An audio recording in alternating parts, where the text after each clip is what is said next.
مقر عملي يبعد عن منزلي قرابة 50 كيلومتر، فهل يجوز لي القصر؟ وإن كان لا يجوز فما حكم الصلوات التي صليتها قصرا وهي كثيرة؟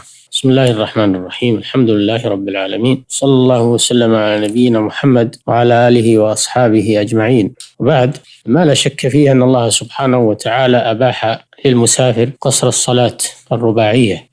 قال تعالى: وإذا ضربتم في الأرض فليس عليكم جناح أن تقصروا من الصلاة.